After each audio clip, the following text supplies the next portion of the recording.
Your objective for lesson 20 is I will use the place value strategies and the associative property to multiply by multiples of 10. You see where it has n times m times n or n times m times 10. So I just put down here what that's talking about. So you're going to see problems today where we are multiplying by multiples of 10, so 3 times 50. But we are going to break apart one of these numbers. We're going to break apart the bigger number. So we could break this apart and say it is 3 times 5 times 10. But if I were to put my parentheses around 5 times 10, then my problem would still end up being 3 times 50. So instead we would move our parentheses over here to 3 times 5. So then we could solve it by saying 15 times 10, which is the same thing as saying there are 15 tens. So we're going to go ahead and get started.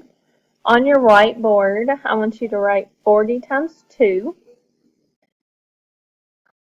Which tens fact gives us a product of 40? And what that is asking is what multiplication equation are you multiplying 10 by to get 40? So I want you to write that equation on your board. 10 times what is 40? So I'm looking for 10 times 4. So now we're going to rewrite our equation.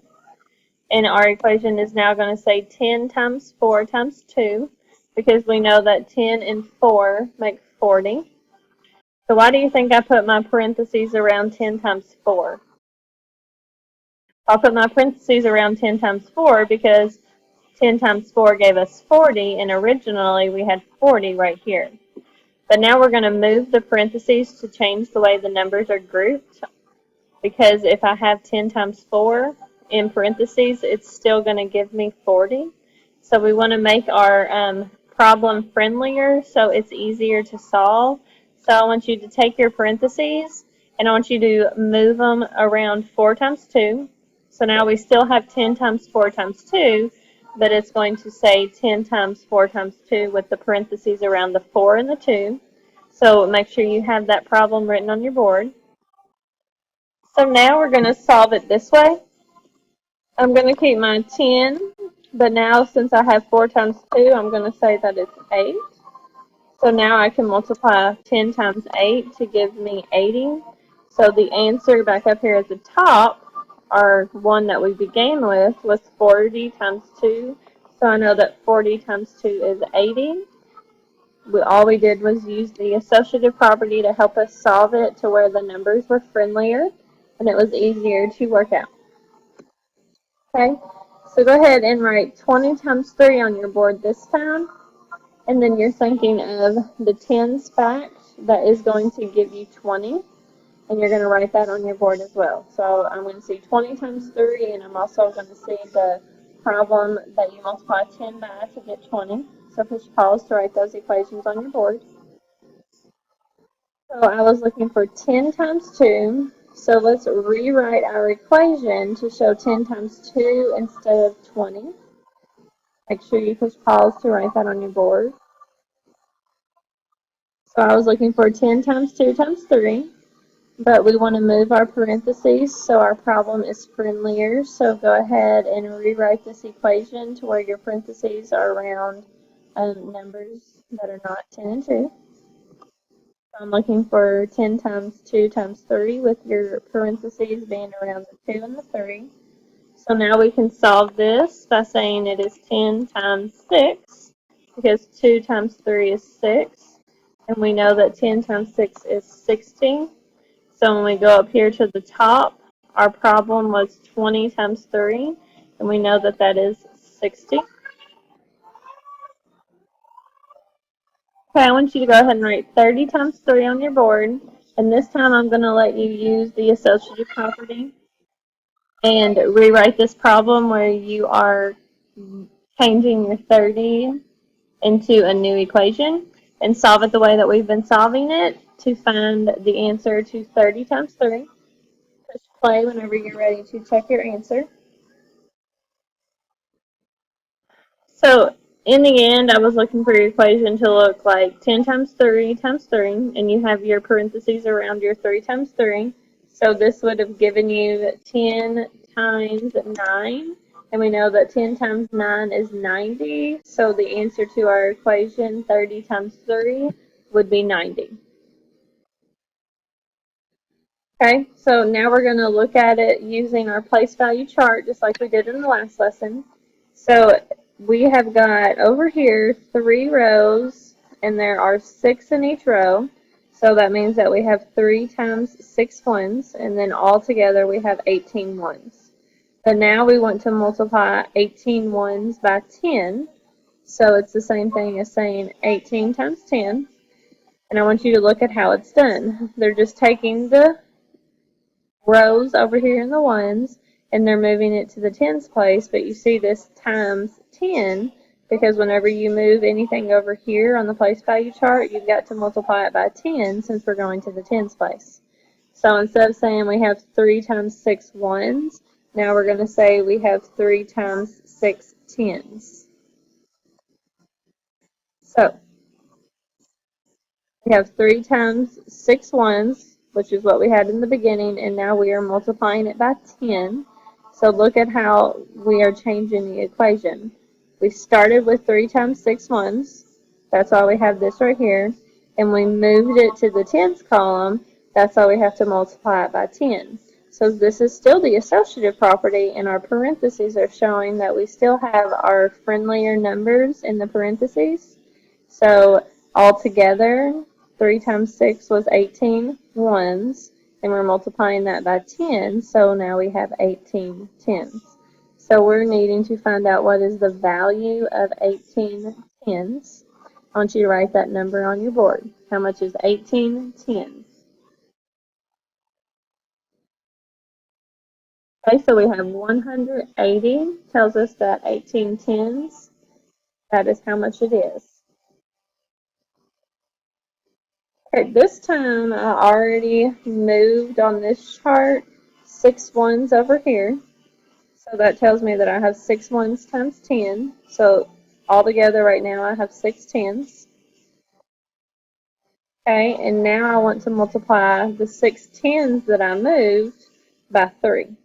So we're working with the same problem this time, but now in parentheses we have 6 times 10.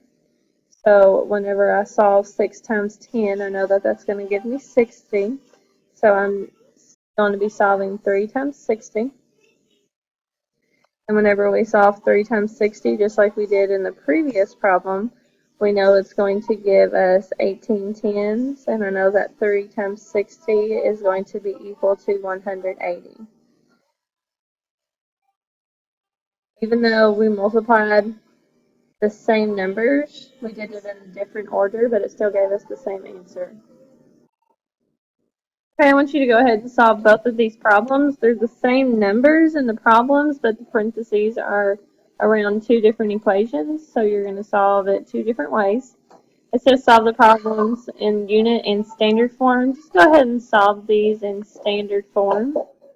Push play whenever you're ready to check your answers.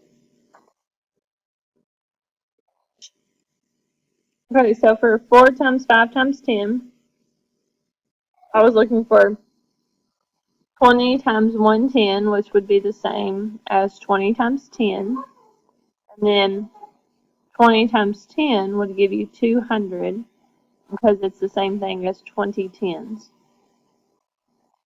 Okay, this right here, I was looking for 5 times 50 because 5 tens is the same thing as 50. And 4 times 50 would give you 200 because 200 is the same thing as 2 tens. Okay, I want you to get the problem set ready.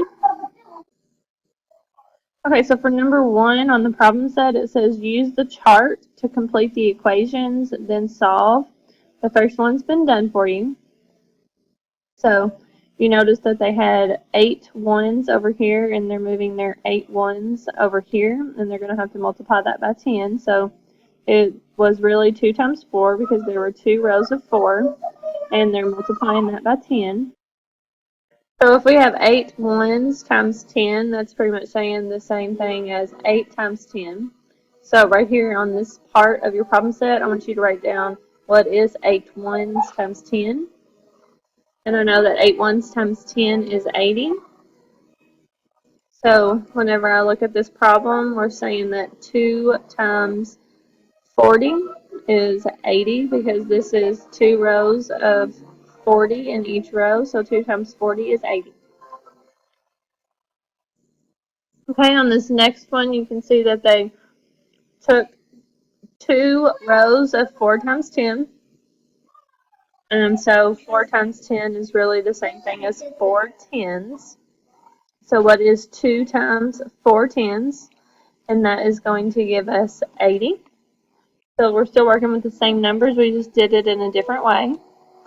Moving on down here to the bottom, I'm going to go ahead and let you fill in these blanks yourself, and whenever you're ready to check your answer, you can push play.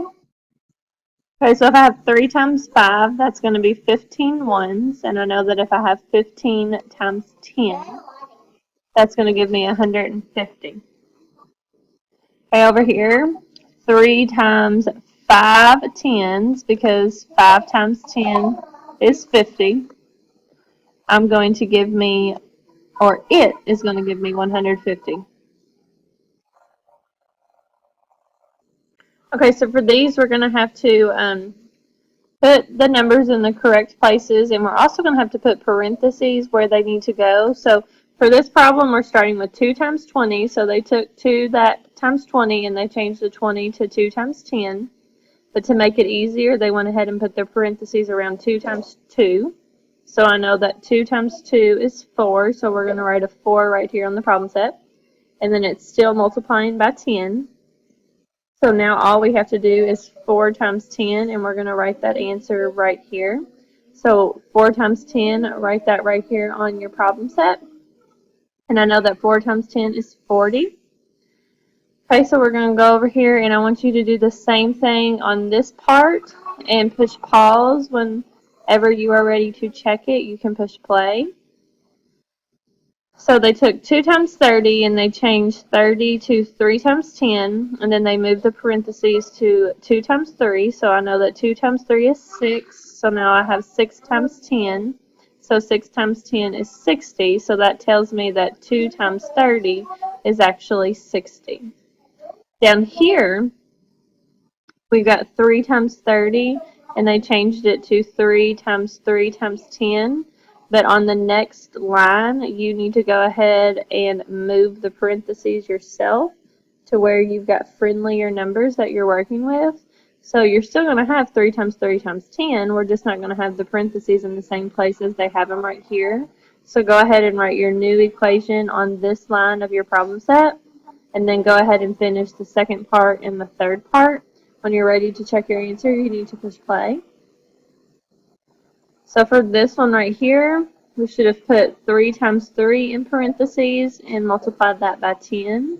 So I know that 3 times 3 is 9, and when I multiply that by 10, I get 90.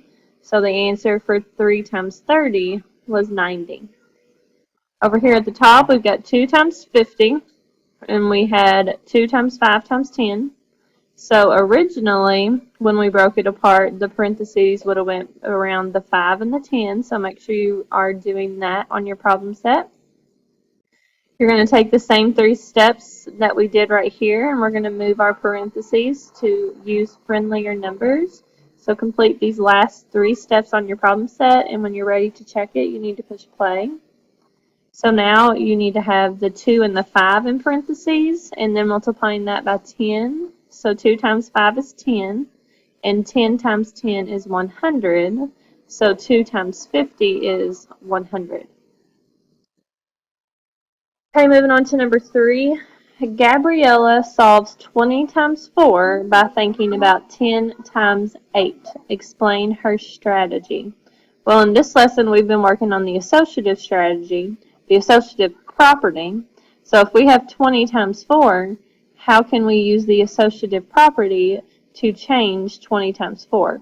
So go ahead and change 20 times 4 using the associative property, and I want you to write that equation right here on your problem set. Push pause to do that. So if we're using the associative property, we're taking 20 times 4 and we're breaking up our 10 or our 20 into 10 times 2, and then we multiply that by 4. but we want to make it friendlier. So we're going to move our parentheses. So now I want you to write this equation on your paper where you moved your parentheses to where it's around the 2 and the 4. And then I want you to go ahead and solve this so we can figure out what 20 times 4 is equal to.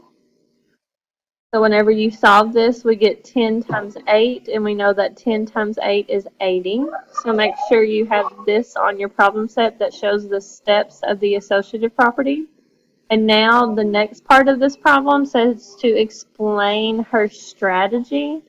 So whenever you explain, make sure you're using the word associative property because that is the strategy that she used. So make sure that is in your explanation. So I want you to push pause and explain her strategy for finding 20 times 4. Okay, so Gabriella breaks the 20 times 4 into 10 times 2 times 4, just like we did over here. And then she moves the parentheses over to 2 times 4, and this makes the problem easier to solve. So instead of thinking of the problem as 20 times 4, she can solve it by thinking of an easier fact, which is 10 times 8. Your explanation did not have to say all of that. I was really looking for your explanation to say that she used the dissociative property to break apart 20 times 4 into 10 times 2 times 4. And you could have possibly said that 2 times 4 gave us 8, so all she had to do was multiply 10 and 8 together to find the answer to 20 times 4. Okay, you are going to go ahead and complete the exit slip. On part A and B, you've got to put the parentheses and the equations where they're going to go, and then you're going to solve it, so doing what we just did. And then this last problem, Jamila solves 20 times 5 by thinking about two tens. You're going to use the associative property in this problem to show how she did that. So make sure I see all the steps that you're taking using the associative property, how she solved 20 times 5 about whenever she thought 10 tens. So whenever you're finished with your exit slip, make sure you bring that to me.